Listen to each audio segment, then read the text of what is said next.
çok kıymetli ihraçlarımız, and distinguished speakers from Japanese textile and clothing industries.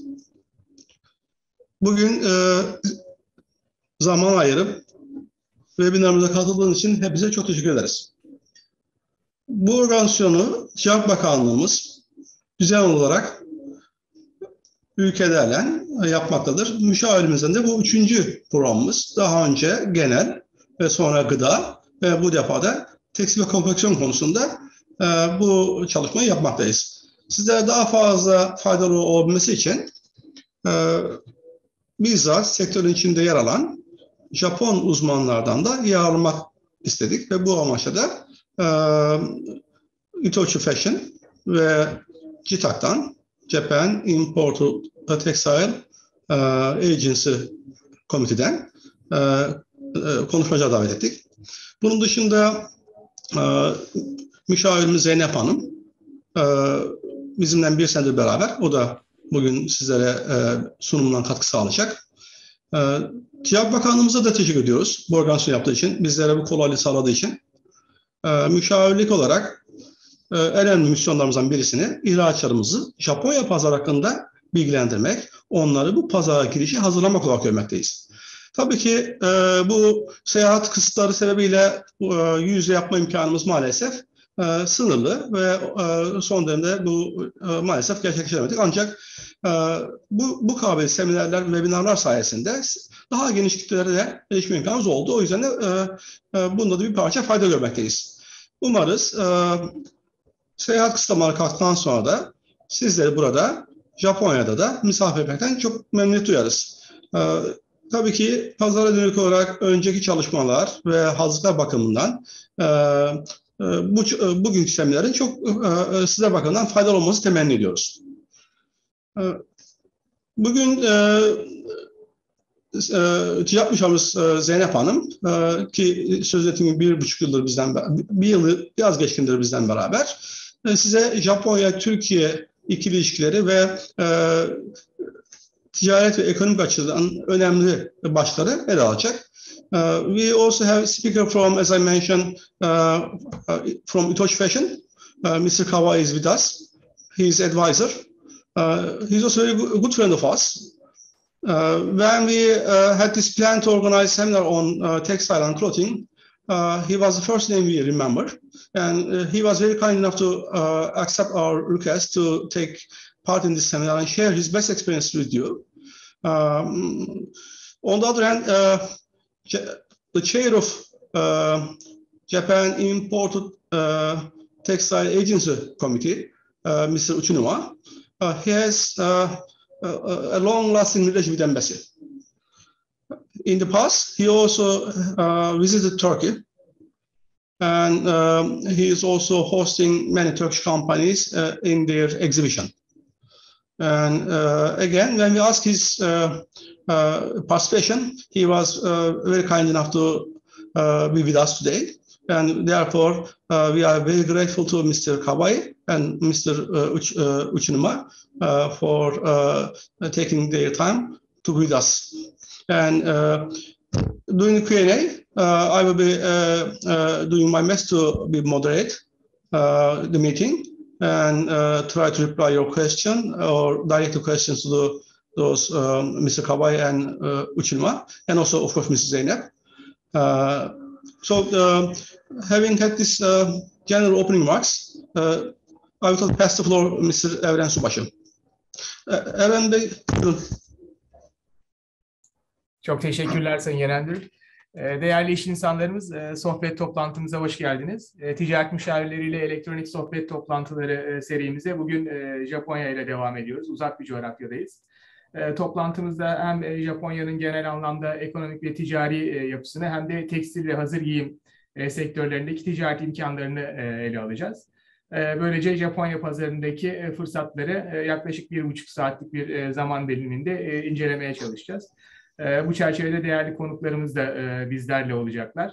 Dolayısıyla Itochu Fashion System Co. Limited şirketinden Sayın Hideaki Kawai ve The Japan Imported Textiles Agency Council Başkanı Sayın Takahura Uchinoma'ya da katılımlarına ötürü çok teşekkür ediyorum. Kendileri bizlere tecrübelerini, bilgilerini aktaracaklar. Bu çerçevede sohbet toplantımızın tüm iş dünyamıza faydalı olmasını temenni ediyorum. Mr. Kawai, Mr. Uchinima, dear commercial counselors, ladies and gentlemen. It's great to have you for this event. This will be a good opportunity for our exporters and audience to learn about the Japan textile and apparel market from business people's perspective. During our event, we will touch upon how Turkish and Japan businesses could successfully work together in Japan and in other countries. Mr. Kawai, Mr. Uchinima, I'd like to thank you for your contributions once again. It will be very beneficial for our exporters to hear from you. I wish a very inspiring meeting, and I would like to give the floor to our commercial counselor, Mrs. Güzide Zeynep Karahisarlı. Thank you very much. Çok teşekkürler Eren Bey. Sayın ihracatçılarımız, iş insanlarımız, bugün bizlere vakit ayırıp burada bizlerle bu etkinliğe katıldığınız için ben de hepinize ayrı ayrı teşekkür ederim. I also thanks to Uchinima-san and Kawai-san for today being here with us. And, lütfen sizinle sunumumu paylaşmama izin verin. Ben bugün elbette konumuz aslında tekstil ve tekstil ham maddeleri, ama ondan önce biraz daha hani bütün konsepti bir arada görebilmemiz, biraz daha böyle geniş bir açıdan bakabilmemiz için Türkiye ve Japonya arasındaki ekonomik ilişkileri kısaca ve hızlıca değineceğim.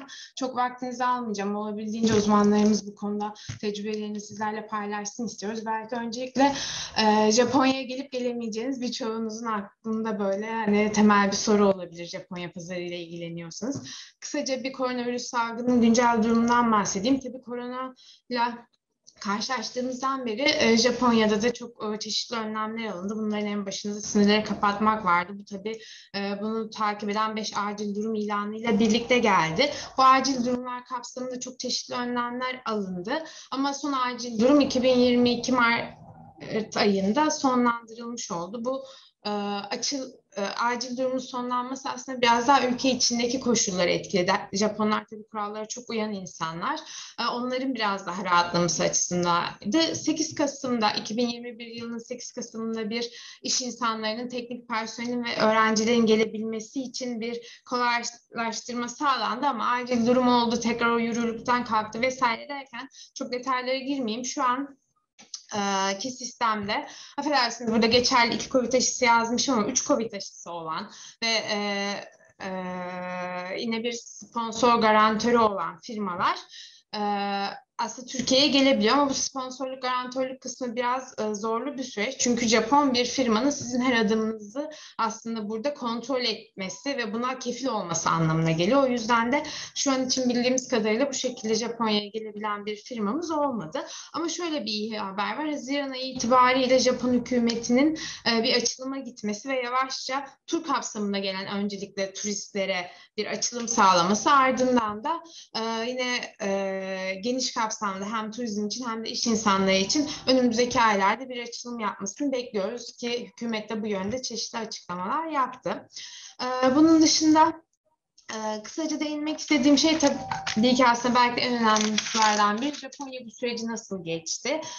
Japonya'nın temel ekonomik göstergelerine baktığımızda nasıl bir durum görüyoruz? Tabii aslında 2021 yılına geldiğimizde Japonya'da birçok ülke gibi aslında Covid'in etkilerinin üstesinden gelebildiğini görüyoruz. 2020 yılında gayri safi yurt dışı hasılada büyük bir, yani %4,5'luk bir düşüş vardı, ama şimdi işte bunu biraz daha toparladı. 2021 yılında %1,7'lik bir artış görüyoruz. Tabii burada yenin değer kaybı, yine petrol başta olmak üzere çeşitli emtialardaki fiyatların artışlarının büyümeyi durduran bir etkisi olduğu kesin. Yine nüfusuna baktığımızda Japonya için belki de bu nüfus gerçekten nüfusun yapısı Japonya ile olan ticaretimizde çok etkili olacaktır. Çünkü burada yaşlanan bir nüfustan bahsediyoruz. Bu da ister istemez Türkiye'deki dinamiklerle buradaki dinamiklerin çok farklı olmasına neden olabiliyor. Nüfusun %30'u 65 yaşın üstünde neredeyse ve bu oran giderek de artıyor. İhracat ve ithalat rakamlarına baktığımız zaman 2020 yılında burada bir düşüş vardı ama 2019'da bir düşüş, 2020 yılında biraz bir toparlanma ama 2021 yılında neredeyse bir önceki 2019 yıl 18 yıl rakamlarına yaklaştığını söyleyebiliriz. Tabii 2020 yılında bir ihracat fazlası vardı ama 2021'deki bu petrol fiyatları vesairenin de etkisiyle bir dış ticaret açığına dönüştü buradaki fazla. Yaklaşık 756 milyar dolarlık bir ihracatları ve 770 milyar dolara yakında bir ithalatları var bu yıl için. Ve tabii Japonya dış yatırımlarda da oldukça güçlü bir ülke. Özellikle de doğrudan ticaret yaptıkları kıtalarla, hinterlandlarında olan ülkelerle bu yatırım yapıyorlar. Çünkü ileride de bahsedeceğim, Japonya'nın yatırımları biraz o ülkede yatırım yapıp sonra da o yatırımlar üzerinden ticaret yapmak üzerine gelişebiliyor. Tabii burada bir de belki enflasyondan bahsetmek lazım. Bu kadar işte yani son 20 yılın en düşük değerlerini gördü. Dolar karşısında ciddi bir değer kaybı yaşadı ve bir yandan işte özellikle enerji olmak üzere çok emtia fiyatlarındaki artış nasıl yansıdı diye bir herkesin kafasına soru olabilir. Çok tüketici fiyatlarına açıkçası yansımadı. Burada 2021 yılının Eylül ayında bir 0,2 gibi bir pozitif değer görüldü ama 2021'de yine de yıl bazındaki genel enflasyon rakamı eksi 0,2 oranında kaldı. Yine bunun devamında da Aralık ayına doğru da pozitif değerleri gördü ama yine şu anda en yüksek düzeyinde olmasına rağmen 2022 yılı Mart ayı itibariyle %1,1. Tabii üfede çok daha büyük bir artış var ama çeşitli nedenlerle başta nüfusun yaşlı olması ve iç talebin yeterince kuvvetli olmaması nedeniyle şu anda üreticilerin bu fiyat artışlarını tüketicilere yansıtamadığını görüyoruz. Bu da yine Japon ekonomisinin aslında böyle biraz bilindik temel göstergelerinden biri diye nitelendirebiliriz. Peki Japonya piyasasına baktığımızda ne görüyoruz? Öncelikle çok kalite ve markayı önemseyen bir tüketici kitlesi görüyoruz. Bu birçok anlamda fiyatın çok daha diğer ülkelere kıyasla belki daha düşük bir önem seviyesine sahip olabileceği anlamına geliyor. Lükse meraklı, işte fonksiyonellik, az yer kaplama gibi özellikleri çok seven, kendi tarzları olan aslında Batı dünyasından çok farklı olarak ve yine burada özellikle ambalajı, albeniyi çok seven bir tüketici kitlesinden bahsediyoruz. Yine yani, ambalajını yapan gerçekten Murat Bey'in deyimiyle bir tüketici talebi var burada. Yine çok gelişmiş bir sanayi var. Know-how'a yönelik bir sanayi. Burada çok ciddi yatırımlar yapıyor ve çok güçlü bir yerel imaj var. Yerel üretim imajı. Bu yerel üreticiler aslında çoğunlukla kendi ülkeleri için, Japonya için özel üretim yapıp çok daha kaliteli ve gerekirse daha pahalı ürünler üretebilirken ihracatta farklı bir durumda sergileyebiliyorlar. Tabii burada yine piyasa geneline baktığımızda rakiplerimiz kimler diye ya da hani karşılaşılacak rakipler tabii öncelikle yerli üreticiler. Bunların dediğim gibi çok güçlü bir imajları var ve batılı son derece bilinirliği yüksek, markalaşması çok yüksek seviyede olan firmalar. Ve bunun yanında bir de biraz ucuz Asya ülkeleri diyebileceğimiz bir rakip grubu var. Tabii hani ülkemizin durumu biraz daha hani bütün sektörler bazında ele aldığımızda biraz bunların arasında kalan bir durumda. Hazır tüketicilerden bahsetmişken elbette hani diğer uzmanlarımız bilgi verecek ama müşavirlik bakış açısından biz bu piyasayı nasıl görüyoruz?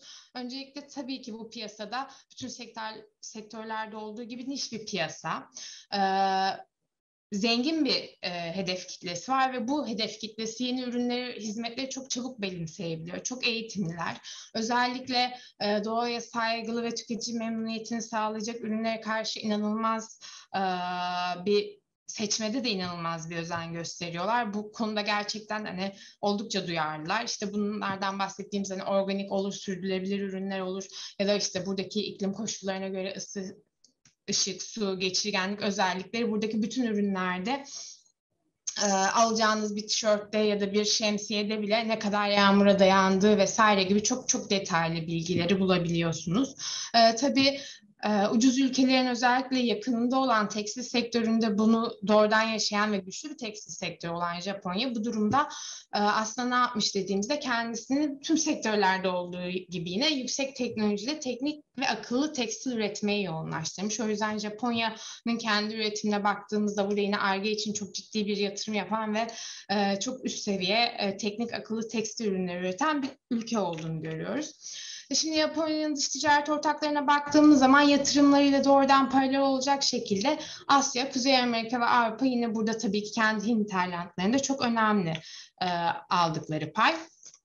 Genel olarak bir baktığımızda yine de Japonya'nın dünyaya ihraç ettiği mallarda tabii ki binek arabalar ve bunlara ilişkin yan parçalar çok ciddi bir yer kaplıyor. Yine makineler ve bu makinelerin üretimine ilişkin ürünler, bunların yan maddeleri yine özellikle yazılım sektöründe ve bunların işte ihtiyaç duyduğu ürünlerde kullanılan yarı iletken cihazlar gibi ürünler son derece yer kaplıyor. Ve 2021 yılına baktığımızda aslında 2022 yılına kıyasla bütün bu ürünlerin ihracatında bir artış olduğunu rahatlıkla görebiliyoruz. Sadece gemilerde burada bir düşüş var.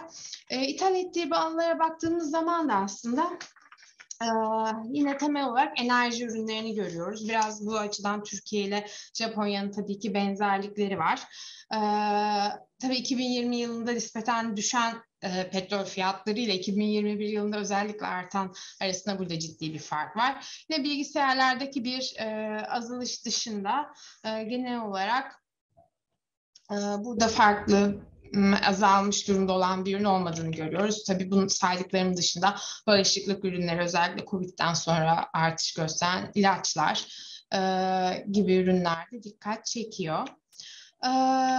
Kısaca ve hızlıca Türkiye'nin dünya ticaretine baktığımızda da tabii bizim için de en önemli unsurlardan bir tanesi motorlu araçlar. Tabii burada yine Japon yatırımları dikkatimizi çekiyor. Yani aslında Japon yatırımları kaynaklı ya da bunların öncülüğünde belki de Türkiye'de geliştiğini söyleyebileceğimiz bir ihracat pazarı var ve bunun yanında da tabii bununla birlikte gelişen bir yan sanayi ürünümüz var. Yine makinelerde oldukça tabii biz de güçlüyüz ama tabii biz burada baktığımız zaman motorlu araçlara biz bunların çok büyük bir kısmını belki %85'ini Avrupa'ya ve Orta Doğu'ya satıyoruz. Japonya'ya sadece 2020 yılında çok az bir ihracatımız vardı. 2021'de tabii bu arttı Türkiye'den alımlarla ama bu çok yeni bir gelişme aslında. Yine giyim ve tekstil sektörüne baktığımız zaman da burada aslında doğrudan bizim çok kuvvetli bir sektörümüz olsa da bu sektörler doğrudan Japonya'ya ürün ihraç etmediğimizi, bunların işte çeşitli vasıtalarla, mesela bizim ürünlerimizin Vietnam'a, Bangladeş gibi ülkelere gidip orada işlenerek Japonya'ya gelmesi gibi çeşitli aktarımlarla aslında buraya geldiğini görüyoruz. Tabii bizim yine çok önemli bir kalemimiz demir çelik. Buradaki ihracatımızı yine Japonya'ya yönlendiremiyoruz. Çünkü Japonya'da bir yandan demir ve çelik konusunda aslında halihazırda dünyanın en büyük üreticilerinden. Böyle baktığımız zaman dünyaya olan ihracatımızın Japonya'yla birbirini tam olarak daha doğrusu bunu olduğu gibi Japonya'ya yönlendiremediğimizi söyleyebiliriz. O yüzden de dünya geneli çizimimizle, fotoğrafımızla çok farklı bir fotoğraf var Japonya'ya baktığımızda. Onu birazdan daha hızlı bir şekilde göstereceğim. Yine tabii bu slide şey açısından önemli. Hep Japonya kendi hinterlandıyla ticaret yapıyor diyoruz ama aslında biz de öyleyiz. Bizim de baktığımız zaman ihracatımızın %39'u Avrupa Birliği ülkeleriyle, yine %15'i STA yaptığımız diğer ülkelerle. Benzer şekilde ithalatta da bu rakamları görüyoruz. O yüzden coğrafi yakınlığın ve konumun sektörler için tabii lojistikten kaynaklı olmak üzere başta çok çeşitli etkileri var. Bunlar da göz ardı edemeyeceğimiz gerçekler. Bu da belki Japonya ile ihracatımızda önden düşünüp önden planlama yapmamızı gerektirecek hususlardan bir tanesi. Japonya ile Türkiye'nin doğrudan ikili ticaretine baktığımızda aslında yaklaşık 2.7 yani 2007 yıllarında 2.7 iken işte bu yıla geldiğimizde yaklaşık 5 milyar dolara ulaşan ve bu arada gelinen bir dış ticaret rakamı görüyoruz. Bizim için burada sevindirici olan taraf 2007 yılından beri neredeyse sürekli bir artış gözlenmesi. 2020 yılı haricinde Covid'den kaynaklı olarak tabii. Ama bu artış bizi sevindiriyor. İthalat kısmına baktığımız zaman da tabii özellikle Türkiye'deki büyük yatırımlarla doğru orantılı olarak Japonya'dan yaptığımız ithalat biraz daha çeşitlilik gösteriyor, artma ve azalmalar gösteriyor. Örneğin işte bir tüp geçit projesi varsa Japonya'dan ithalatımızın arttığını doğrudan görebiliyoruz. Türkiye'nin Japonya ihracatına baktığımızda bizim için buradaki en büyük kalemlerden biri balık ürünleri. Özellikle ton balığı ve Karadeniz somonu konusunda oldukça önemli bir pazar Japonya bizim için. Tabii Türkiye'de pek tüketilmiyor ve oldukça iyi bir fiyat sunabiliyoruz ve toplamda balık ürünleri ihracatımız yaklaşık 100.000 dolara yaklaşmış oldu.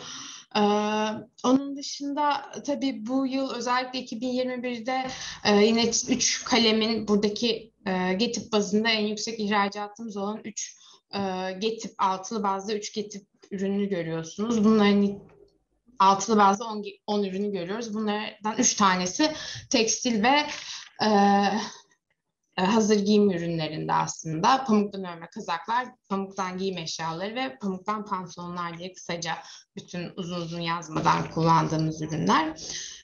Tabii burada yine motor taşıt ihracatımızda bu yıl ciddi bir artış olduğunu görüyoruz ve geleneksel ürünlerimizde olan makarna ve kuru üzümde de az da olsa bir düşüş olduğunu görebiliyoruz. İthalatımıza baktığımızda da burada ilginç, belki de hani bizler için iyi olan büyük bir dış ticaret açığı bulunsa da burada bunun tüketici ürünlerinden kaynaklanmadığını, genel olarak yatırım ve Türkiye'deki üretimi belki de ve de ihracatı arttıracak bir yapıda olduğunu ithalatımızın söyleyebiliriz.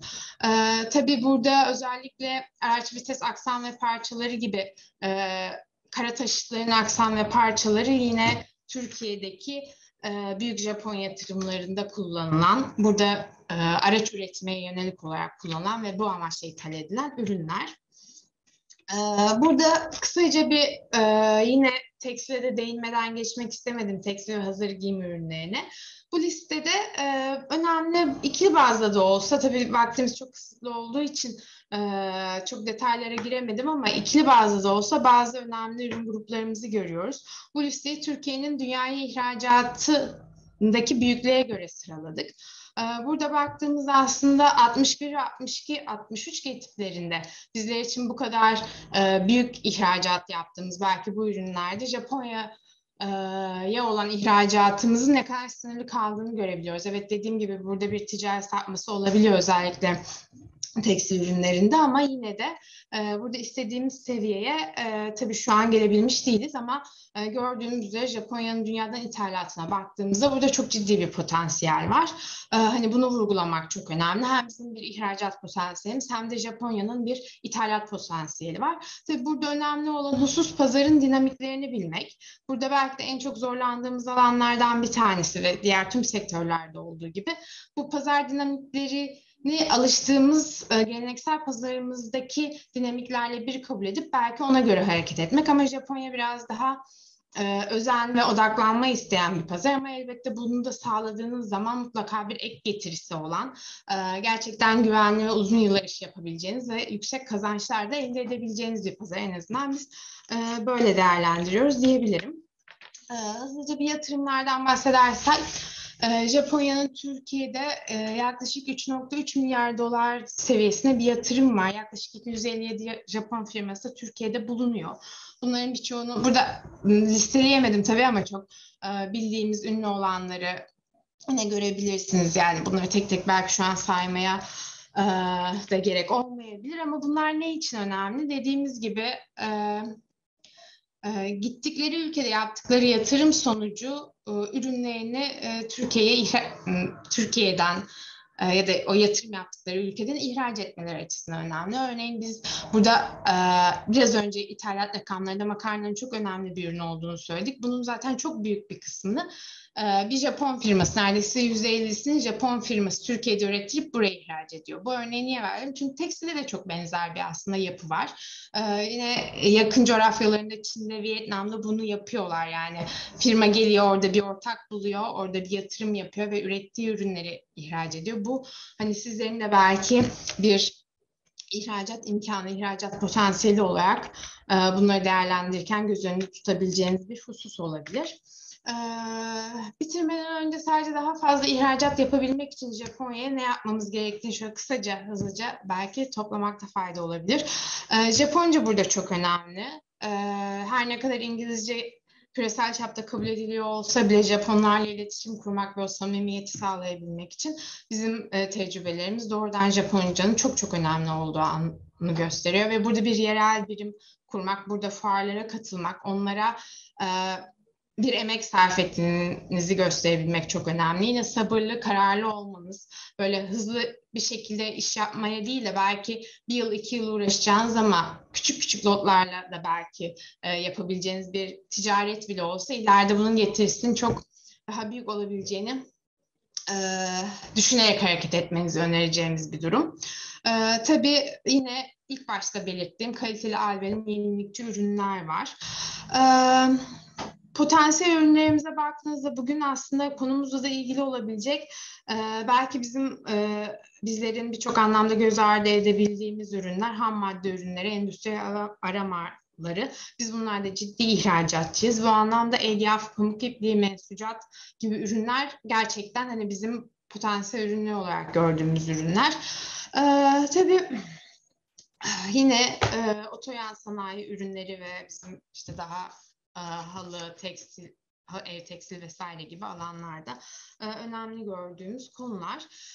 Genel olarak baktığımızda da yatırım ortamının durumu Japonya'nın ülke imajını çok etkiliyor. Tabii liberal, şeffaf bir ortam olması, Avrupa Birliği ile ilişkilerimiz çok önemli. Özellikle biz belirli bir döneme kadar daha Orta Doğu coğrafyasında bir ülke olarak görülürken Avrupa Birliği ile gümrük Birliği ilişkimiz sürecinde de artık bir Avrupa Birliği ülkesi olarak görülmeye başladık ve bu görüntü Japon iş insanlarının ve tüketicilerin gözünde gördüğümüz kadarıyla çok değerli bir görüntü. Olumlu ülke imajımızı son derece destekleyen bir görüntü. Bunlar bizim için kıymetli. Tabii yine özellikle Covid süreci sonrasında tanıtım faaliyetlerine burada aktif bir şekilde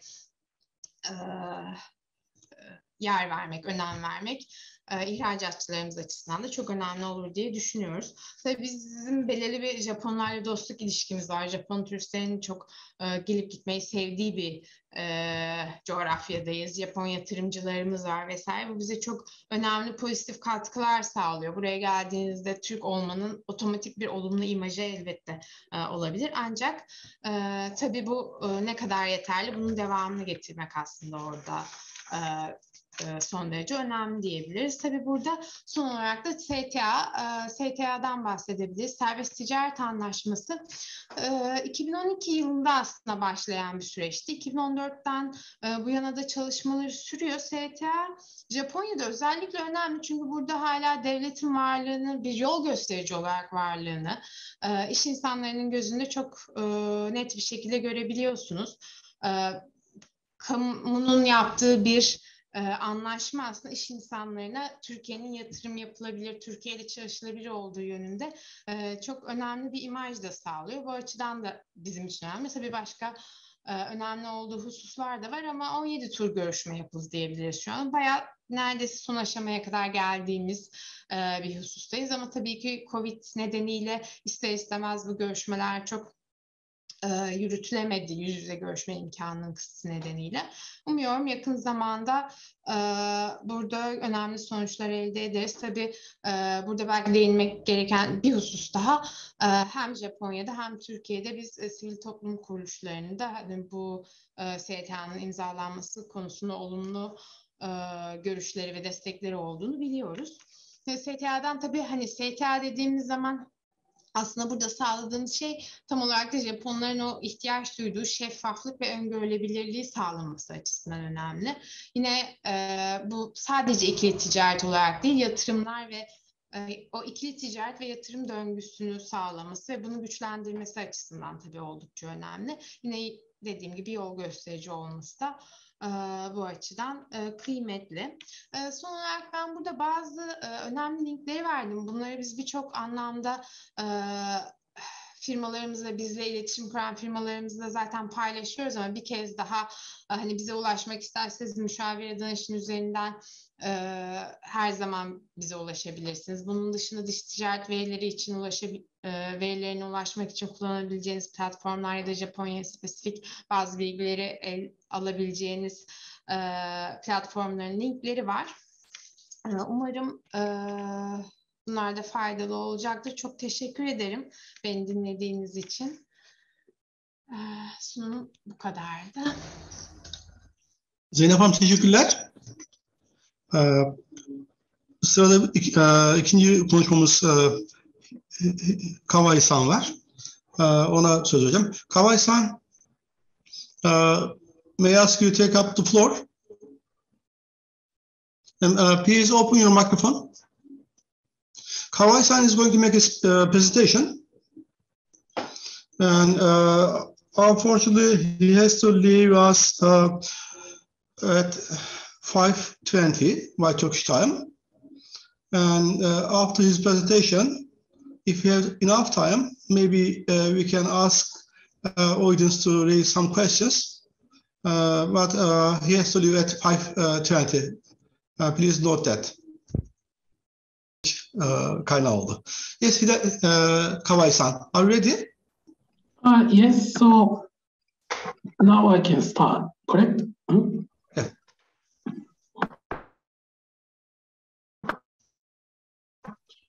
So, can you see my presentation?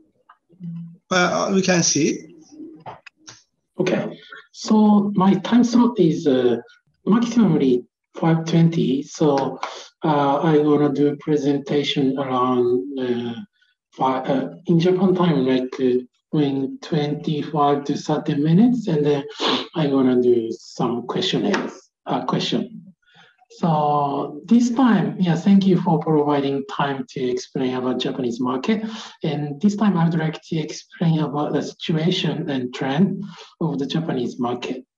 This is my profile and I'm an officer in the Japanese kind of distribution company. And then especially we are handling fashion brands and also textile fibers. And then I'm doing the marketing on that company. So today's topic is actually quite a lot, but let me go with like this, and then I'm gonna talk about an overview and also trend and in the market and then retail and design. First one, the overview of the latest fashion market in Japan. Actually, what I need to tell you is that in Japan market now in the kind of downtrend, especially the fiber industry in the world is expanding due to emerging market and also the expanding amount of the people. But actually in Japan, now we are heading for or facing a quite severe aging society. I mean, the amount of the aging people become a lot, and then the less kids. So this means we are now reducing our amount of citizens, and then also kind of income stuff. I mean, Japanese annual income become a bit less. So this is affecting market size. At this page, we are now showing the imaginary size. This is retail side, Japanese apparel fashion market size. And then the orange one is a transition rate. Until 2021, getting or almost same as the average year, but now getting a little bit less. And this is because of, for 2021, we are now expecting a recovery from COVID-19.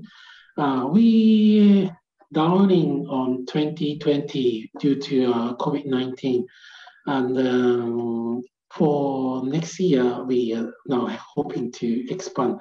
But for long period until 2045, we are now expecting the market will be getting down in slightly due to less people and many aging people.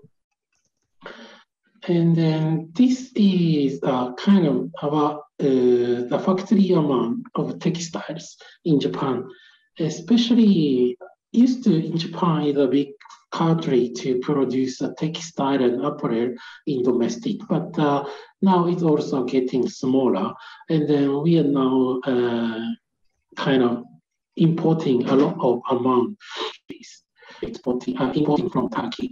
So for this part, we don't have much ability to produce domestically, so we are now need to import from abroad. So for Turkish company, there is a potential to have foreign exporting trade. This is the supply volume of clothes and consumption amount. We are now writing by lira, is a Turkish currency, and I just would like to tell is it's also supplying volume is not so much down. This blue one is a volume of supply, and then orange one is annual spend over for apparel in one Japanese family, and then for this one is now downing. So as I told, because of the aging and also less power of buying, so buying power is now really getting down. So at the moment, I need to tell the situation of the Japanese market is not nice, but the market itself is still strong. I mean, the people buying a lot from apparel market, and amount of people now Japanese population is around 125 million, so it's still a lot. So I think the Japanese market is still characteristic and then very nice for you to think about exporting. So next one is sourcing trend. I mean, Japanese buying a lot from abroad. So I would like to tell what kind of point need to, how can I say, capture to sell to Japanese apparel company. This is a list of Japanese apparel companies by size. Ranking by size, so especially the World and On1 and TSI is a kind of larger size company, and even they are now in the 100 of world luxury market, but now they're also suffering due to COVID-19. You can see that this is a composition rate, or transition from last year, so over 20% down. Is quite big for apparel company. So this is also same as Zara and H&M. They're also downing over 20%. So as a kind of SPA company, they are suffering in the kind of same situation due to COVID-19. So I put until 50. And actually there is a lot of Japanese company making apparel product, and almost all company importing from other countries. And then on this page, I would like to tell how to meet the Japanese, this kind of companies. One kind of solution, and the one and only, I think, is to attend a famous trade show in Japan or in the world.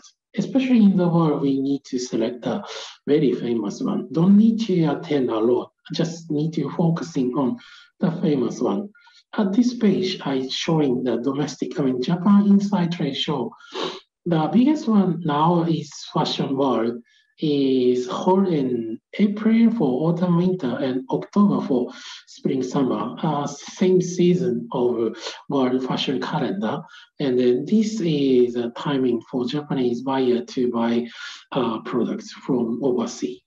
And then also for these two, another two, actually I can tell for apparel, just one for Fashion World, and for textile, Japan Fashion Week, Japan creation is of autumn winter held in November, and also Premium Textile Japan held in May. One time I coordinate a Turkish textile company exhibition in this Japan creation in November, and actually Japanese apparel buyers quite have a nice interest to Turkish textiles because they face many nice textiles from Turkey in Premier Vision. So they're now quite interested in, and we also got a nice interest on the Japan creation from Japanese buyer to textile from Turkey. And another choice, we can show a Japanese buyer to Japanese buyer at the overseas trade show, especially the Magic in USA, the many Japanese apparel buyers visiting the trade show. So it could be a nice choice to show your product to sell to Japanese buyers. Also now the sports market is quite bigger in Japan. So eSport is held in Germany, Munich is also very nice. And the Japanese buyer going there to find sportswear and gear. And many Japanese buyers now looking for nice sportswear. So it's quite nice to see or nice to exhibit at that place to provide propose to Japanese buyers. And for textile, Premier Vision, now it's getting down because COVID-19 effect, and for exhibitors, for visitors or buyers, it's quite difficult to visit there. So now it become less and less powerful. But it used to be very powerful to have a relationship with Turkish company and the Japanese buyers. And another choice will be online. Joe is US online business matching platform for fashion and cosmetics. And then if you're going to use this, you can teach the Japanese buyer by online. So it could be nice approach. But the difficulty is cannot show samples directly, but need to show samples to decide buying. Even the buyer is a first meeting, they totally need to see a product sample. So it's quite difficult to just go with digital, but it's already also have a choice to use digital to have a relationship or approach to Japanese buyers. This is an expansion of import to Japan, exporting from overseas. Anyway, it's become import amount become a lot. And then from next page, I'd like to explain about sourcing trend by image. What kind of image or products Japanese buyer now looking for is, what I can say is a transparent product is quite requested. Firstly, what the meaning of transparency is. Need to know very clear information about supply chain, and also supply chain need to consider about sustainability and also environmental kind of action, and also kind of compliance action and another value.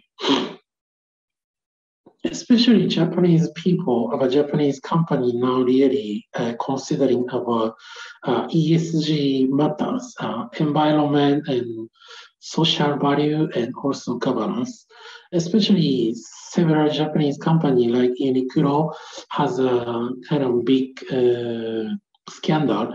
They are sourcing to Bangladesh factory, and there is a big crop, and many people die due to cropping of the factory. So it become very big issue, and then sometimes it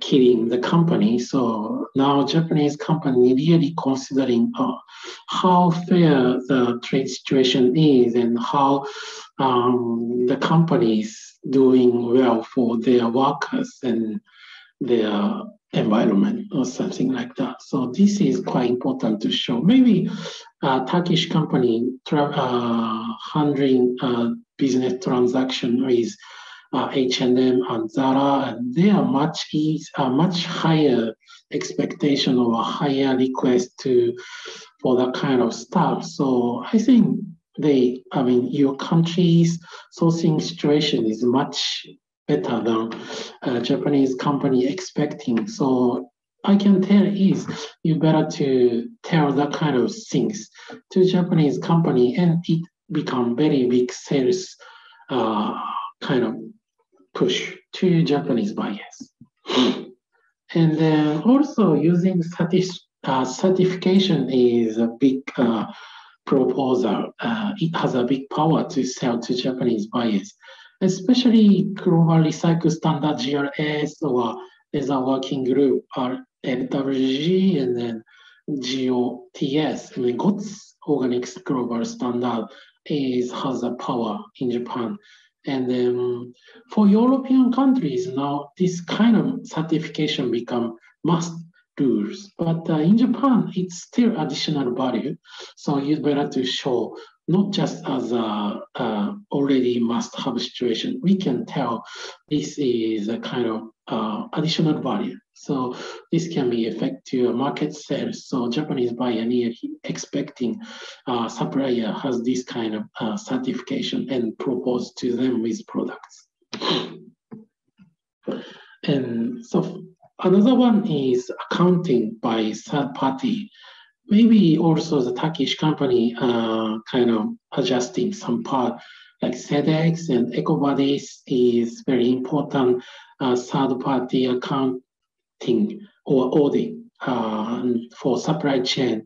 And then this now become also very important because, as I said, Japanese company need to secure ESG matters, and the supply chain containing a lot of data about ESG. So they would like to make sure how clear the supply chain is. And this kind of third-party audit has a nice support to do transparency in that kind of supply chain. So sometimes really requiring to show this kind of certification or audit.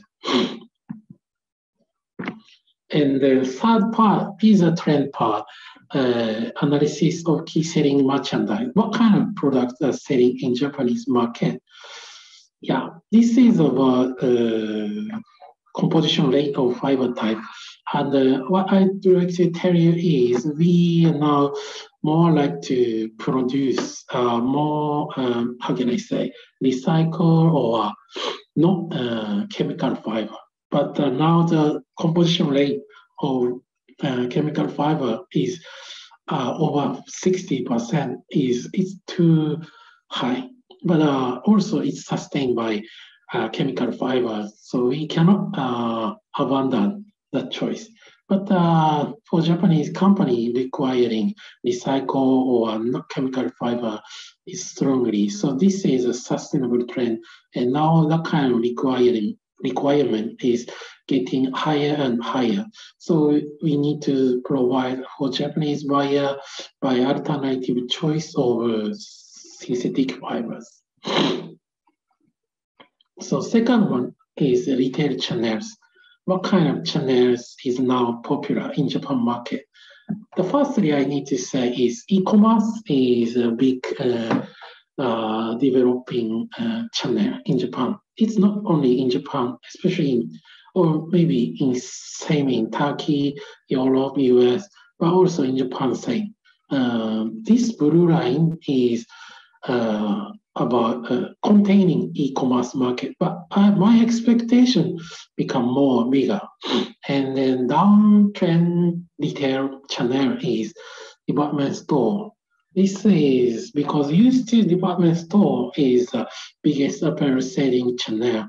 And then for 2015, it's still big, but it's now getting down, and then several big Japanese department store chain is merged by another kind of another company and then now transition to different sales channels. So by my expectation or by my guess, by my image, the department store will be totally changed. And then e-commerce will expand a lot. And then this is the image of transition from 2020 to 2045.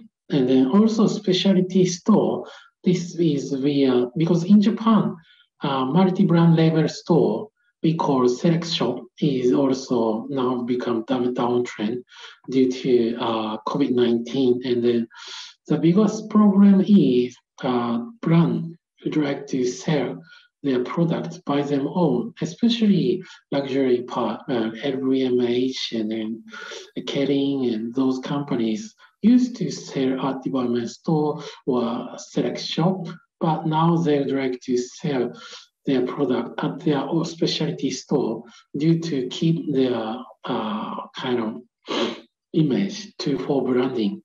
So the market become very changed due to strong power of such high-end brands.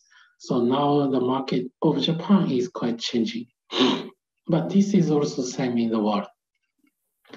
But only EC market is become very big. And then the percent is showing how much late the people buying from EC compare with entire their consumption. Now on 2020, the amount is about 20%. For me, it's quite surprising because just 5 years ago, the amount is half of now, and then now become double. So e-commerce become very big and big. And also Japanese people now buying from abroad by e-commerce using kind of Amazon or Shopify or that kind of foreign e-commerce platforms. So if the Turkish company consider to sell to Japanese market, for first period, due to make branding, because people need to know what they're going to buy. So it could be a little bit difficult to sell to Japanese without announcement of their brand. But if once Japanese people know the brand, they're going to buy directly from the original country, buy online. So this is now become big channel and become a big, nice retail channel for companies staying in abroad. Don't need to invest much to sell to the country people. This is a list of e-commerce channel. Used to, there is a many Japanese original e-commerce malls. I mean, malls means such like Amazon or how can I say, in UK, Farfetch was that kind of one. Used to, that was a kind of big trend, and then that content is higher, but now become brand EC store become stronger. So this is the difference between the previous year and now. And then this is an image of Japanese channel, famous one, especially in Japan trend. Later on, I'm going to explain a little bit more, but in fashion context, sports and outdoor is quite important. It become so many people requiring to, or people would like to buy sportswear, but need to adjust for street. So can be streetwear, but the need has a function for sports or outdoor. So this kind of sports image is now very popular in Japan. And also another trend, people on 2021, people need to stay home. So the fashion in the home or fashion to go out just 1 mile become very popular. So relax wear is very big trend in Japan. This is one of the most famous relax wear they can use in the home. Also, this is nicely designed to go out for several around their neighbors. And then this one is cheap SPA brand, and this is also very popular in Japan. This is quite active but very cheap. And then they also has a nice function, and then with very competitive price, so they got attractive. They are very interested from very young generations. And also kind of eco-friendly or fair trade or that kind of sustainable story will make people to buy their products. So this is a one example, but several brands quite pushing their sustainable action to sell their product. This is also quite strong needs, and then this can be a much higher price, and then sustainability action will be additional value for people, so they will add some more cost to buy the products with sustainable story. So I don't know how can I say, but this is recycle, this is contribute to low car in Turkey, or especially this is quite don't use any child labor or something. This kind of information can add on the product to make it the value higher. And the final part is a design trend. Due to Japanese market is a little bit special and a little bit different from another country, especially high-end part is almost same as another country, China, Korea, another European and the US market could be same as Japan. And then people really looking for street high-end brand like Gucci or Balenciaga or that kind of design. So also Louis Vuitton or that kind of brand is have a big power. So this market is now become quite competitive and become quite difficult to enter. So another part, because Japanese people is quite eager to find their how can I say, taste. Many people has a different taste. So I mean, I put a geek, and they are Japanese people quite interested in fashion and looking for a brand has match their typical need. Especially they are now looking for simple and clean and calm one. And for domestic brand, they are looking for this kind of one. And oversize is also a big trend. And they need to natural design. And don't need to much synthetic fibers or need to contain cottons or wool and linen or that kind of material more required. And then for low price part, actually, as I told at the first part, the price, how can I say, price conscious is now getting higher and higher. So competition in price is become severe and severe. So need to adjust the request by price. So this is quite difficult to, I mean, they're buying from Cambodia and Vietnam and Bangladesh, and then also that kind of area or production price now become expensive due to labor fee. So Japanese people still looking for, I mean, Japanese apparel company try to find a cheaper place for production, but it's become almost impossible to, I mean, now the cheap is a big point to sell, but now we need to change or more for quality or design. And low price mass part, as I told, outdoor or street sports is biggest trend. The brand image is like this. So the image on this part is quite mass. And then this is not only for men, this is only also for ladies. So need to be functional, but the competitive price and colorful, and then can adjust for street use, not only for do sports or do outdoor. So this kind of design is quite welcome, and then Japanese people really now doing this kind of design. For future transition from here, my image is going to this part.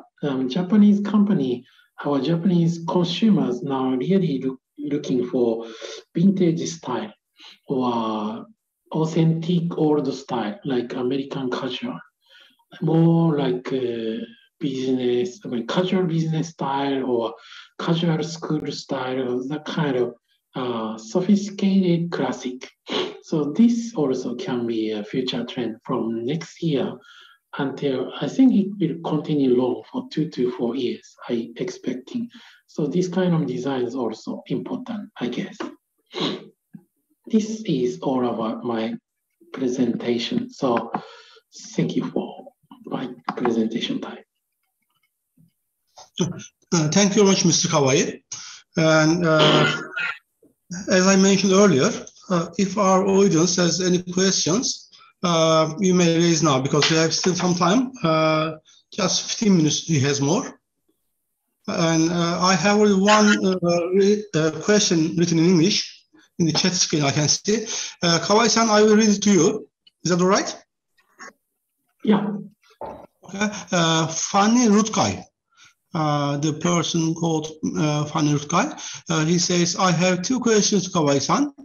One, is there any local Japanese database for finding Japanese importers? Japanese language is not a problem. Okay, I think or global platforms like Trade Atlas works just fine.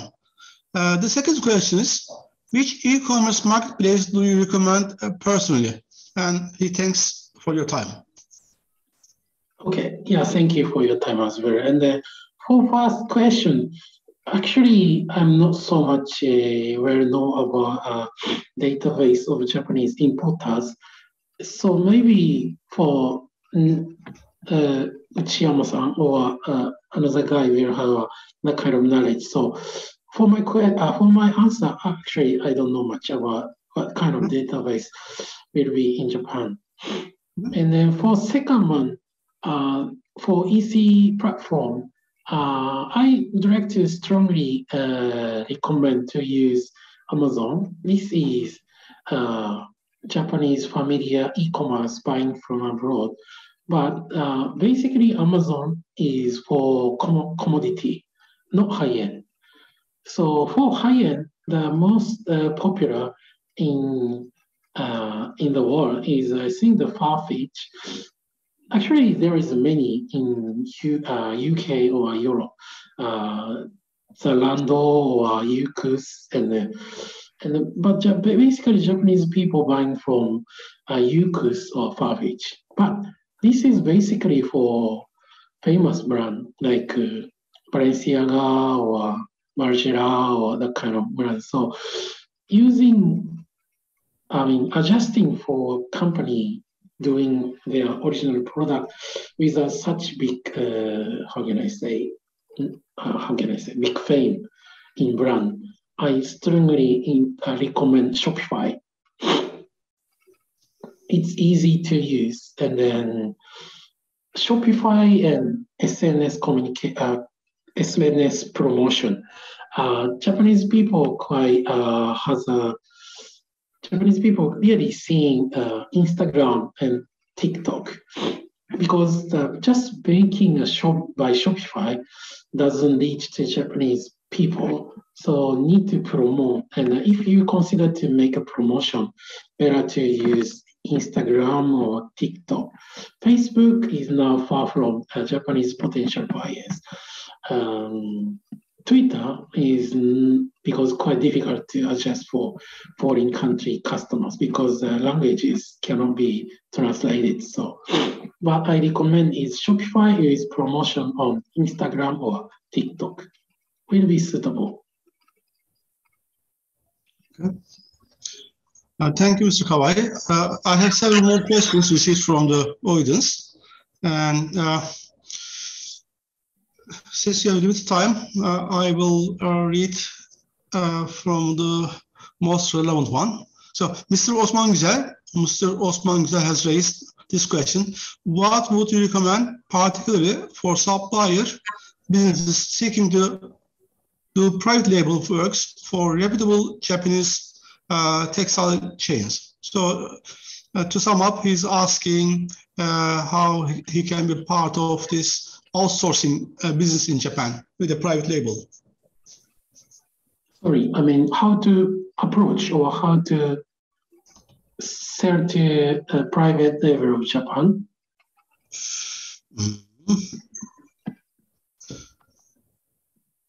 Would you want part of it?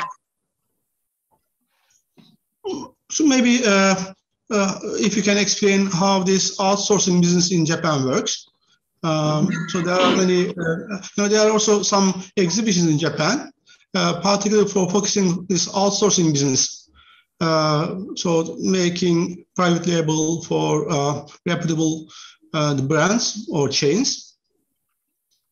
Okay.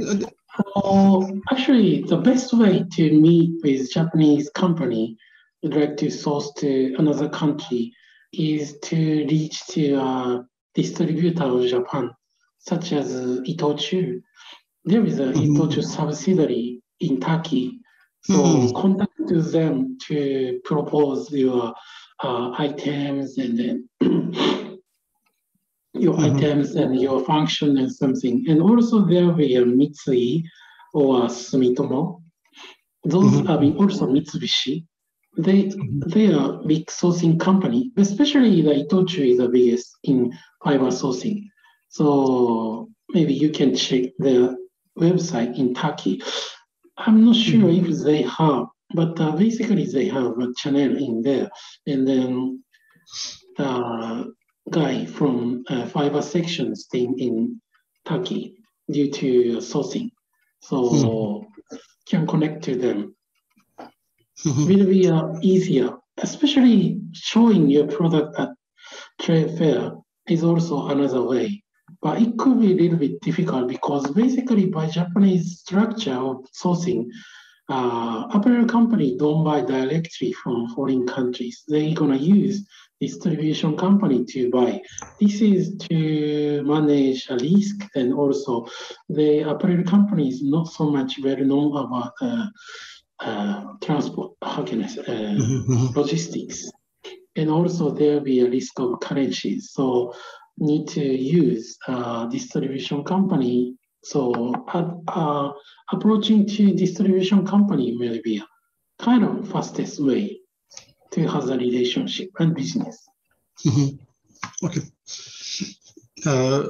Kawai-san ayrıldıktan sonra ben bu konuda kendi bilgi ve düşüncelerimi paylaşırım. Onu sonraya bırakalım isterseniz.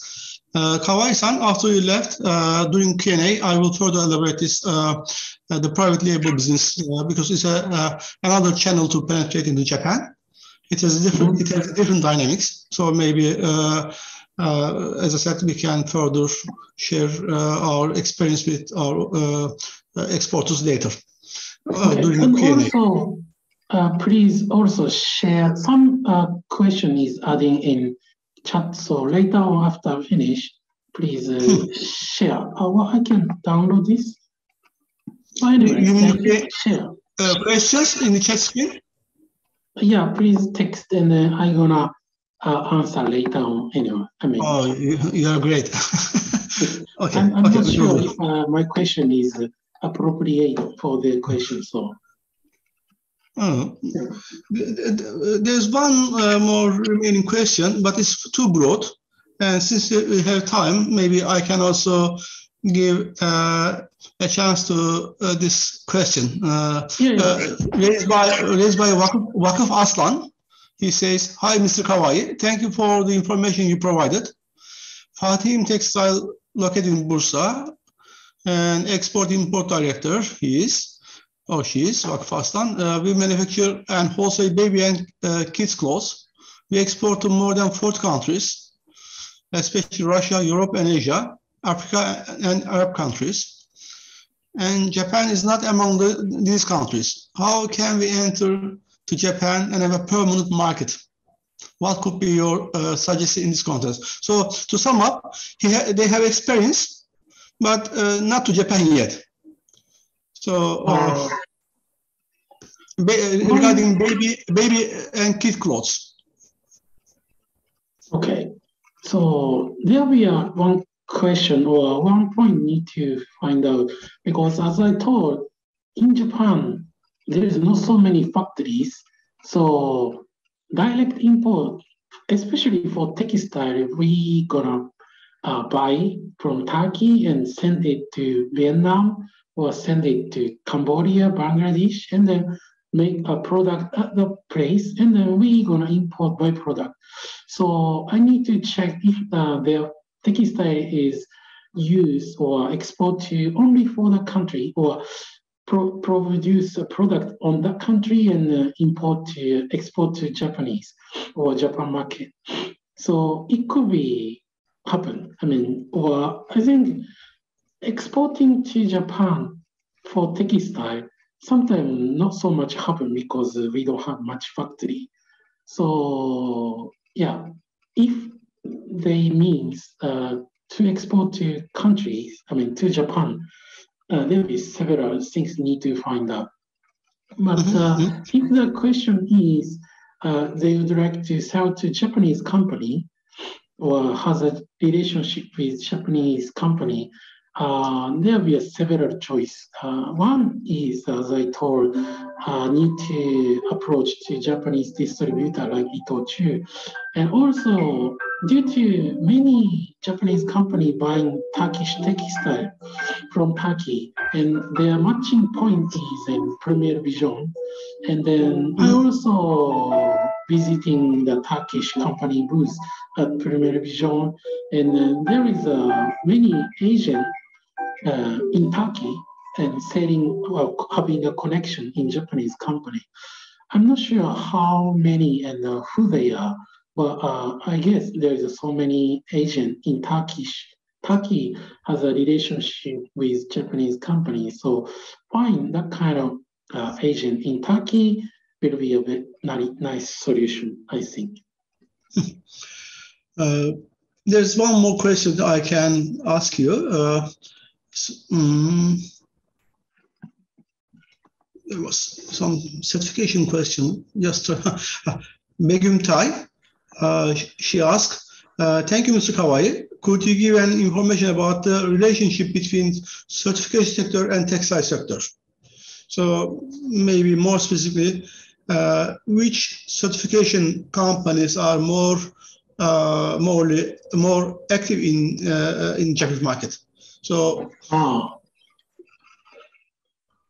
especially we have several standard, not certification, you need to add just having JIS standard. For that kind of stuff, Kaken will be kind of biggest doing biggest kind of specification company. Also, our company, Tochi Fashion System, doing specification, but it's smaller. And then the Kaken or Boken will be much bigger. And then if they are considering about certification, Japanese company most using is GRS or that kind of certification, and they are handling by textile exchange. So actually, in Japan side, there is a several Japanese certification. Our SEK is certification of I cannot say in English, but there is a several standard, and then they're handling by several specific specification company. But for certification, GRS by textile exchange will be biggest in Japan. Or Ecotex will be bigger. Right. Mr. Kawai, thank you very much. Almost your time up. I guess in order to catch up with your child to pick up. And once again, thank you for your contribution. And our audience was asking your presentation, and as you mentioned that there may be some IPR issues. After you make necessary reductions, if you can share with us, we will pass your presentation on to our ministry, then they can deliver to those who are asking. Okay, yeah. Also, please share chat questions, and then I will try to answer. You are very kind. Thank you very much once again. And now we can turn to Mr. Uchinuma from Japan Imported Textile Agency Committee. He is the chair. And now the floor is yours, Mr. Uchinuma. Hello, everyone. My name is Uchinuma. I was asked to make something, so I read my speech, what I want to say. First of all, JITAC means Japan Imported Textile Agency Council, established year 2004 with 70 agents. At the moment, we have 68 members. This is now called, we changed the name from the Japan Imported Textile Agency Council is too long. So we now call JITAC Association. We hold a big fair twice a year, and next one will be 45th fair. 45. We started this fair before we established JITAC Association. First of all, textile, fair of textile is a JITAC fair, which is agent fair and called JITAC European Textile Fair. There are another fair for domestic public called Japan Creation, and another one like Japan Premium, showing together. As far as I know, Premium you can participate. Also, Japan Creation you can participate. But as far as I know, this fair have no control of visitors. Our show, JITAC European Textile Fair, is only showing European public, exceptionally some Indian embroidery. As already mentioned, this is the agent fair. All agents participate with 429 suppliers collection. And out of 429 collection, only 19 suppliers are from Turkey. We made the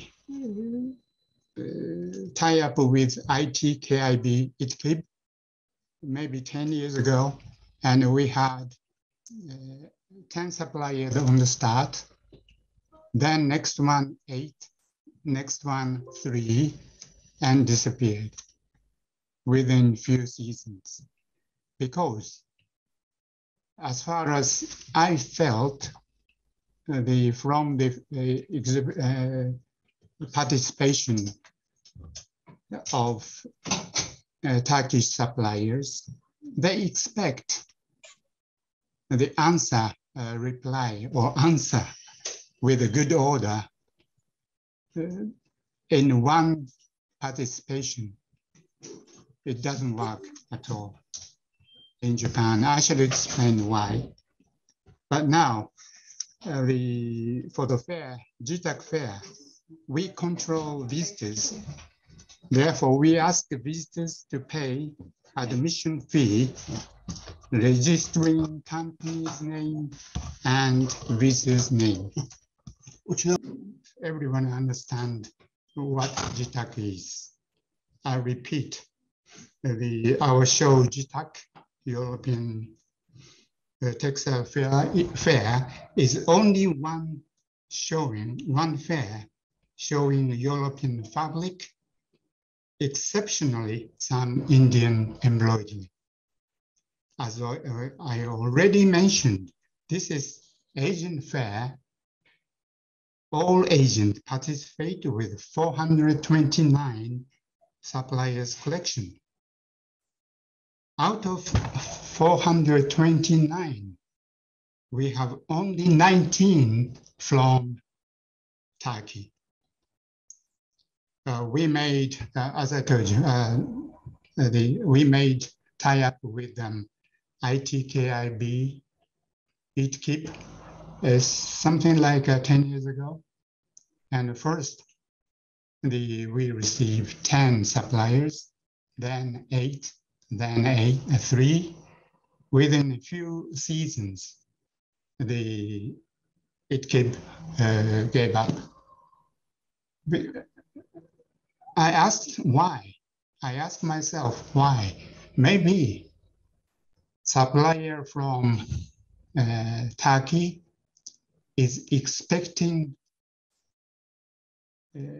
business right, straight away from one participation. It doesn't work in Japanese market. Anyway, I should explain later why. But back to European Textile Fair. We control visitors. Therefore, we ask visitors to pay admission fee for registering company and visitor's name. We usually receive 2,500 visitors, of course, buyers, designers, design team from apparels.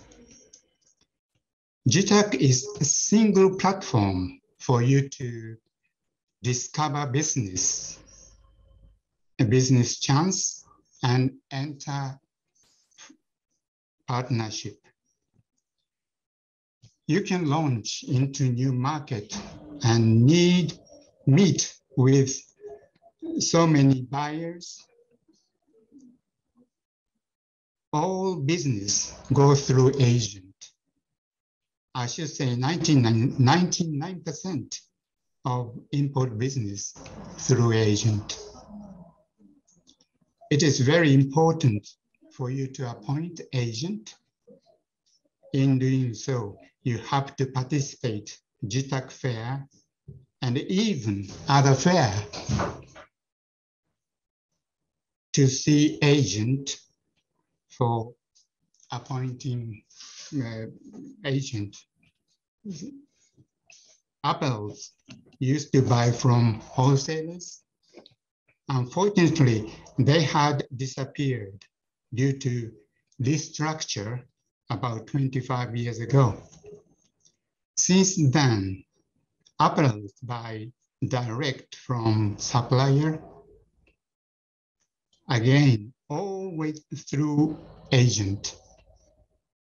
They normally use importer or trading company to import. This is, the finance support, which is very important in Japan. And they rely on agent to control orders, because trading company or importer doesn't control order and delivery and so on. We are now talking about SDGs and sustainable in our market. In this case, you have a big potential for cotton. You're number 4 biggest production, cotton production in the world, from my understanding. But only 19 suppliers are in Japan. Of course, they are not only cotton fabric, but also wool blend and laces. We should have more suppliers from Turkey. Our market is big enough to receive you. I think factory Turkey is normally big plant, especially cotton, integrated from raw materials to oven. So normally you have a minimum quantity. Minimum 300 meters per color is acceptable in Japan. I'm sure you have a chance to introduce yourself.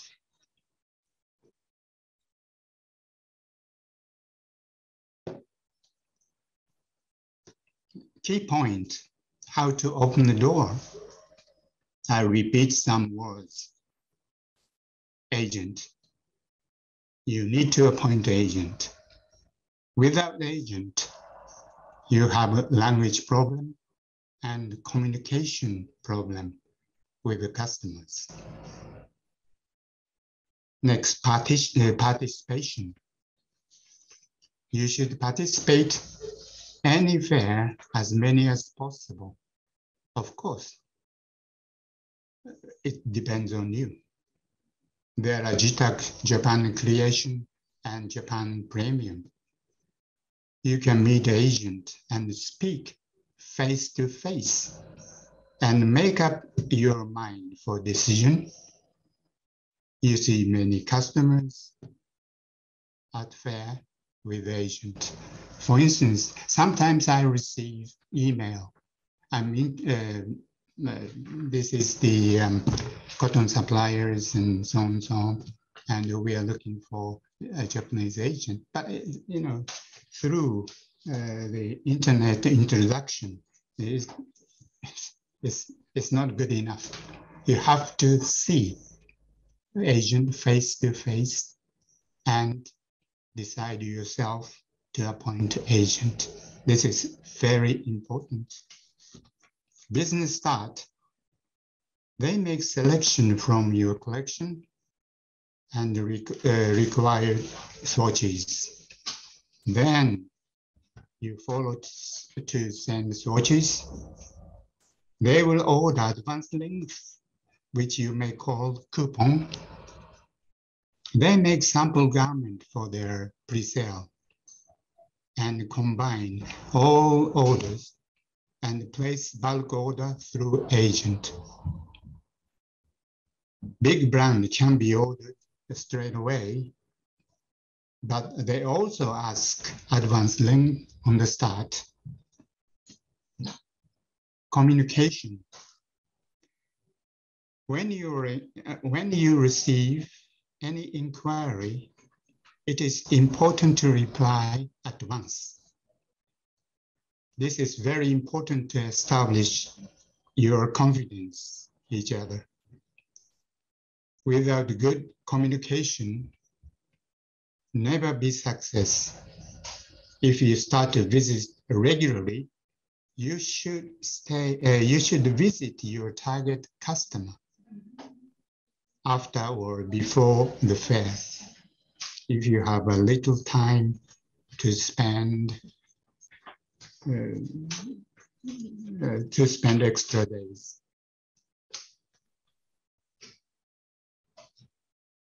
Concerning order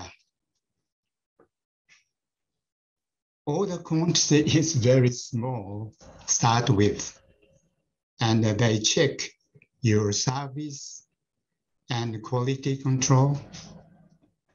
If you have small order like advance link, coupon, you should pay attention for giving them good service. I repeat, if you receive any inquiry, you should reply at once to your agent. You should not say to reply later or within 3 days. It's never come. It must do at once. This is very important key. It takes time. You never get prompt result with our participation. Your regular participation at any fair is required. Do not feel stress. You will be able to open the door. Therefore, your regular participation at any fair is required. Payment. Mostly business go through importer or trading company, they will guarantee to pay normally under remittance base, letter of credit or DP base of term. Normally they don't like, because the Japanese, the banking charge is becoming very high. So always they ask the remittance basis demand. You can believe there are good demand in cotton for all year round, and wool blend quality are suitable for autumn and winter.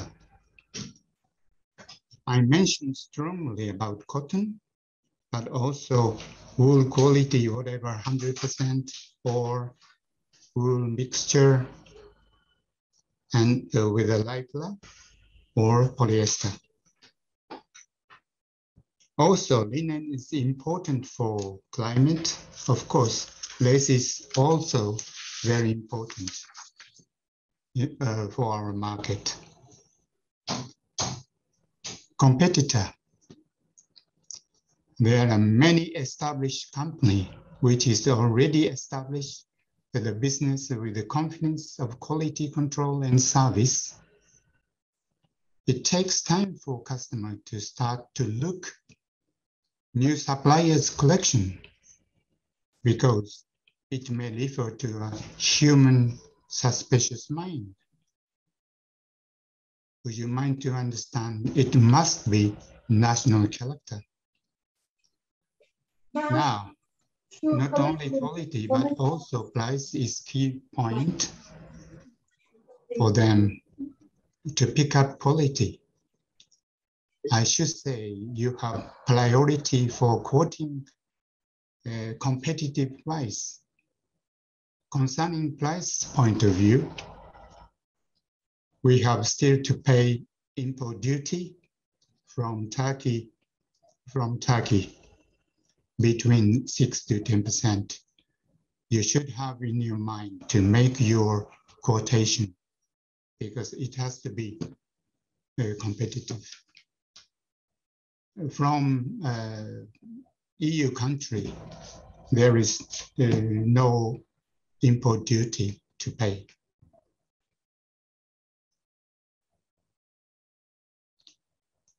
In case of Portugal Textile Association, they have been with us more than eight years, introducing their producer at fair, product at fair. We have now having good business with them. Maybe now, within 8 years, of course, there is no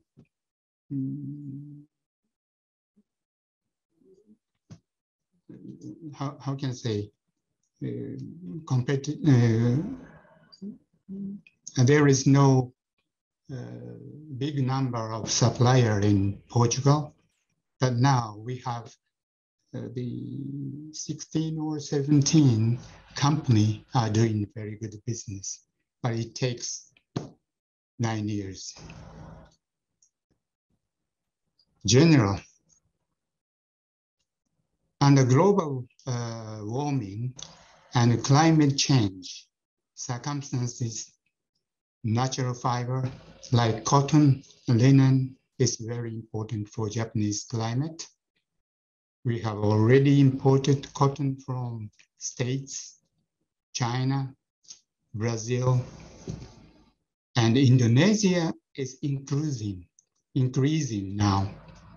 I don't know why, but from Indonesia. However, in case of China, cotton business, we have stopped to use cotton from Uyghur due to violation of human rights. As far as we understand, you you are a good position to supply textile to Japan, especially cotton. Between Japan and Turkey, we have a good relationship since 1890. Of course, you know about Turkey Navy frigate, L2 visited to Japan for meeting with Meiji Emperor.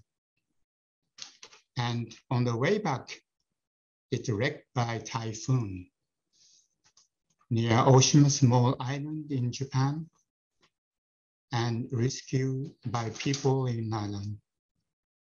In 1985, 48 hours before Iran-Iraq war break, Japanese, 260 Japanese are waiting for rescue, but no aircraft. But 48 minutes before war breaks, 2 Turkey aircraft landed Tehran airport and rescued all Japanese, about 260. Turkey government never forget what was happened in 1890. It was big historical story in Japan as return favor. Of course, we never forget what you have done. 1985. Between Turkey and Japan, we have friendship for many years. Textile should not be exception. I believe we can do good business. I hope ITKIB, ITKIB will support your positive activities. We are looking forward to receiving you as many as possible. Thank you. Next fair, 45th fair, will be in October. If necessary, I shall send all details to you. Thank you. Thank you for listening. Belki Türkçe konuyu bir toparlamakta fayda var.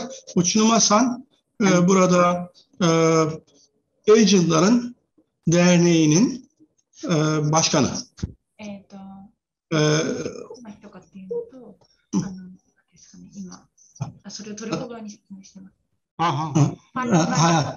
Sachi-san, マイクを聞いてください。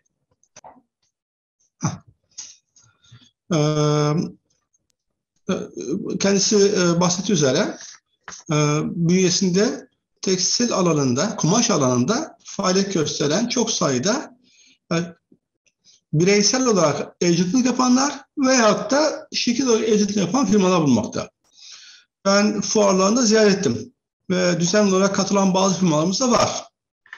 Her sene bu derneğin düzenlediği fuara katılmaktalar ve orada agentlar temsil ediyor. Yani Türkiye'den gelen ürün numunelerinin başında Japonya'daki agentlar bulunmakta. Tabii agentlar da büyük ölçüde portföyler dolu. Ben birçoğuyla da görüştüm orada.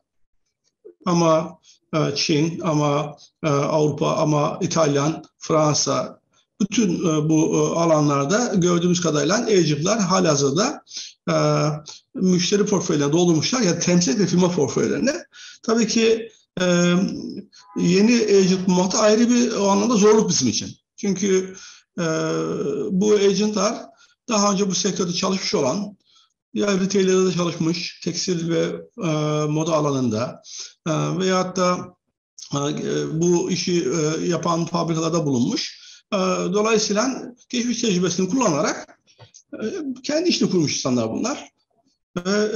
Ciddi de köprü vazifesi görüyor. Diğer ülkelerden farklı olarak Japonya'daki kumaşçılar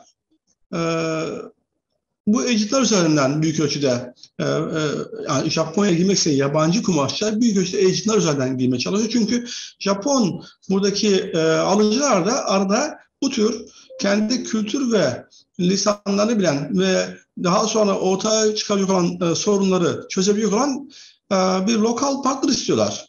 Ve bunu da agent dolduruyor bu boşluğu. Dolayısıyla Üçüncü Masa'nın temsil ettiği derneğin bünyesindeki agentlar oldukça önemli. Fuar da tabii önemli. Hani farklı fuarlar da var. Ama agent bulmak için bu tür alanları kullanmakta fayda var. Agentlar da seçiciler. Yani gelip görmeleri gerekiyor, bakmaları gerekiyor. Temsil ettiği firmayı tam tanımaları gerekiyor. Özellikle kumaş için geçerli, onu söyleyeyim ben. Hani konfeksiyon firmalarımızın bu konuda farklı yöntemler var. Ama kumaş satacak olan firmaların ya doğrudan sürekli buraya her seferinde fuara gelip bir de mümkünse burada bir tanıtım ofisi veyahut da numuneler bulunduğu bir satış ofisi bulunmaları gerekiyor. Veyahut da bu tür bir agentle çalışmaları gerekiyor benim gördüğüm kadarıyla. Bir de işin akışı burada. Bağlantılar burada yapılsa bile büyük ölçüde ürünler Çin'e ve Bangladeş'e, Vietnam'a gidiyor. Çünkü daha önceki sunumlarını görmüşsünüzdür. Konfeksiyon ithalatının kaynağı büyük ölçüde bu ülkeler. Dolayısıyla Japonya'da doğrudan kıyafet dikimi daha sınırlı, daha özel, daha butik alanlarda kalmakta. Kitlesel üretim yapanlar özellikle, kitlesel satış yapanlar özellikle söz ettiğim gibi diğer ülkelerde üretilmekler. Bu anlayış da hani uçunuma sana sorular sormak isterseniz ona yönlendirebilirim. Bu açıklamayı yapma gereği duydum. Daha soru alabilirim diye.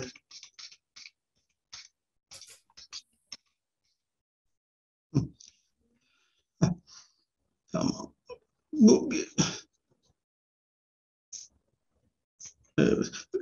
Uçunuma-san, we have one question, but it's a very specific area. Mr. Harun is asking, Yes. If you could inform which fairs are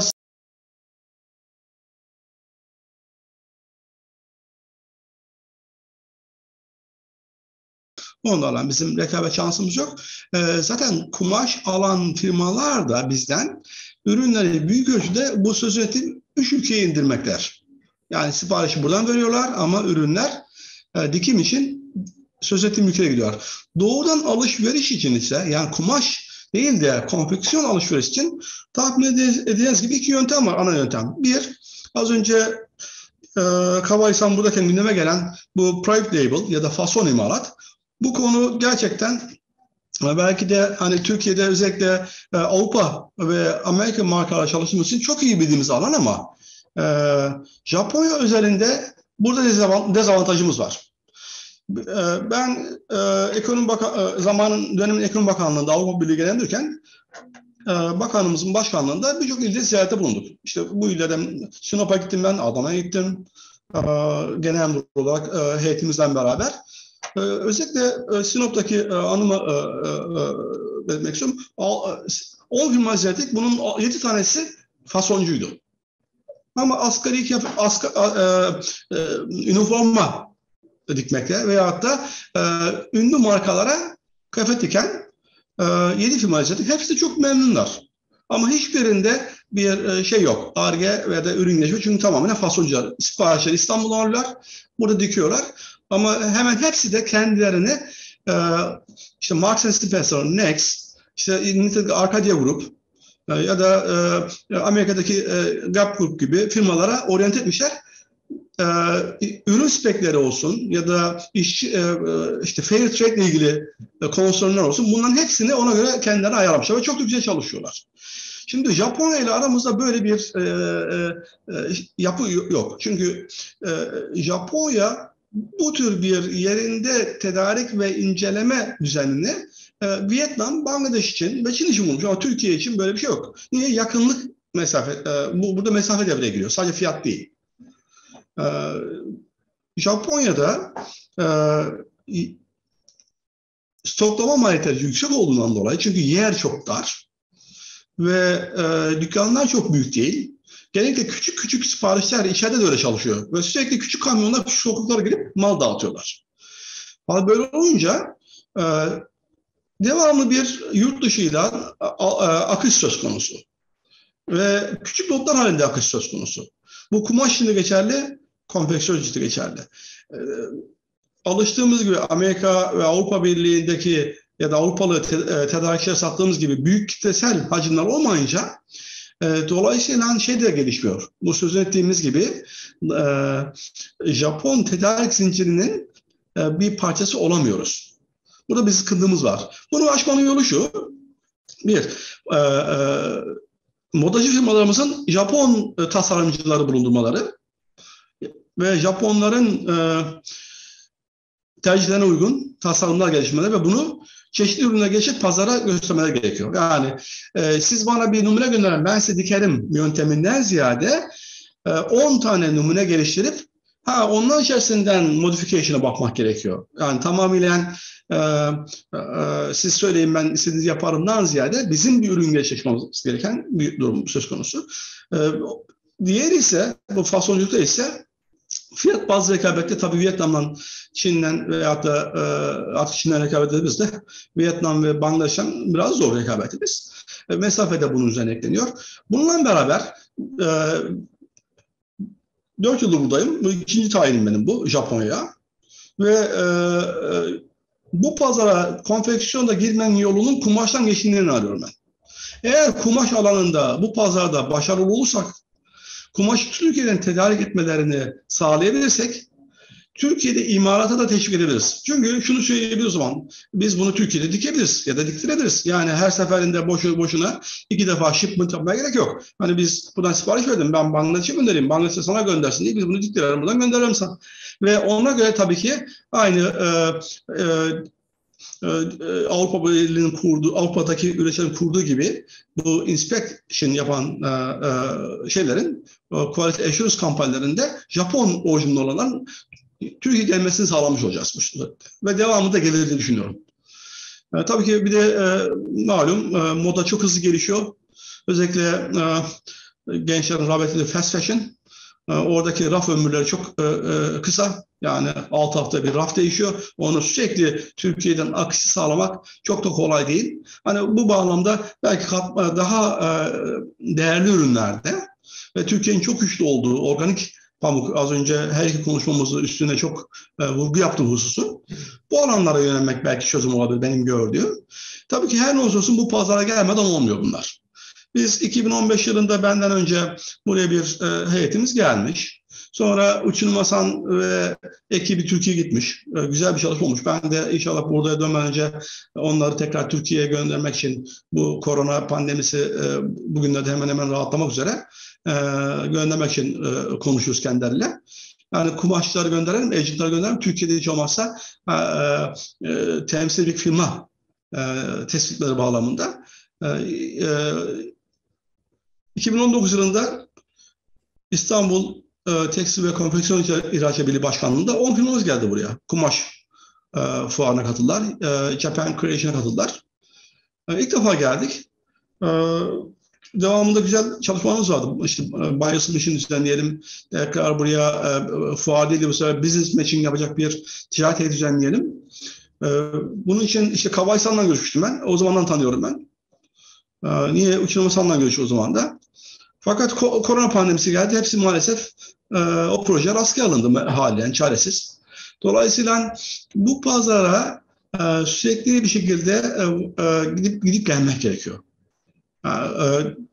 Özellikle Japon firmalar görmeden, dokunmadan, tanımadan alışverişe kolay kolay girmiyor ve ayrıca da her siparişi ihtiyatla ve küçük lotlarla yapmaktalar. Zaman içerisinde iş büyürse büyütürler. Bir de kalite konusunda çok duyarlılar, çok aşırı hassaslar. Bunun örneğini daha önceki firmalarımızdan biz biliyoruz. Örnek vermek gerekirse çok bilinen bir Japon moda şirketi Türkiye ile deri konusunda bağlantı kurulduğu zaman çok iyi bilinen firmamıza dikiş yapmayı dahi öğretmek durumunda kaldı. İlk gelen sipariş diyor %50 fire verdi. İlk gelen sipariş. %50 fire çok büyük fire.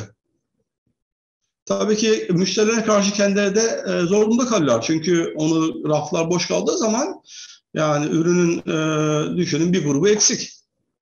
Dolayısıyla onu tekrar tedariki Türkiye'den çok kolay olmuyor. Hemen gelmiyor olsa bile. İkincisi zaman içerisinde tabii kaliteyi bizim firmamız arttırmış durumda. %90'lar, %95'lere geçti ama bu defa da STA konusunda beklentiler karşılanmadı. Çünkü serbest anlaşması müzakerelerde maalesef şu anda tamamlanamadı. Onun da getirdiği bir güçlük var. Yani pazara rekabet açısından diğer ülkelere kıyasla daha az rekabetçi şekilde girmekteyiz. Hem fiyat bazında hem de gümrük vergileri bakımından. Dolayısıyla bu tür hususları nazar aldığımızda sizlere bizim ricamız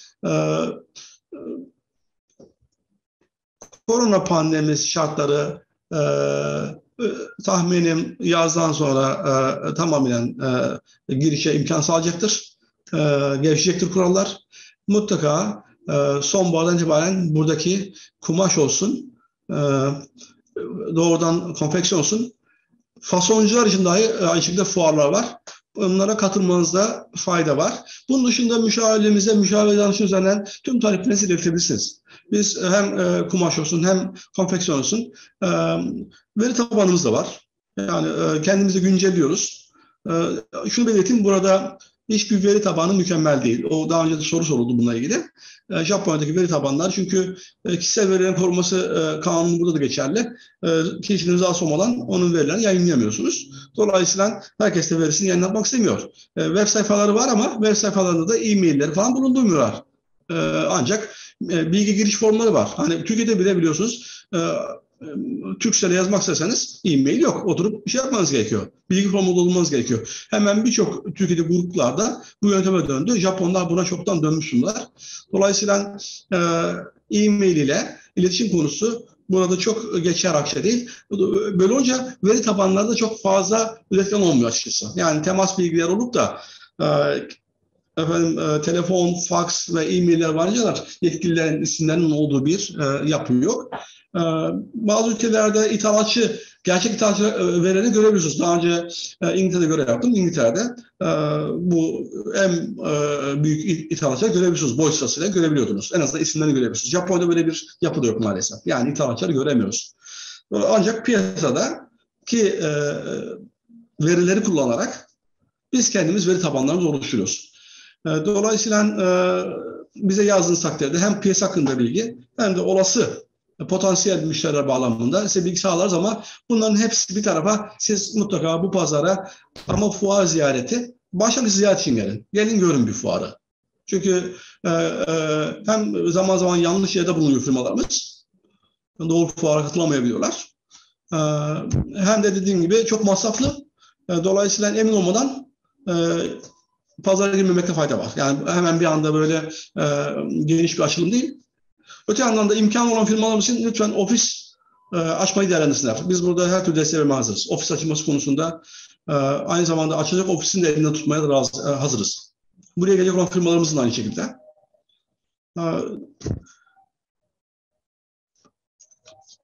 Başka sorular varsa da artık daha sonraki aşamada biz üzerinden geçeriz.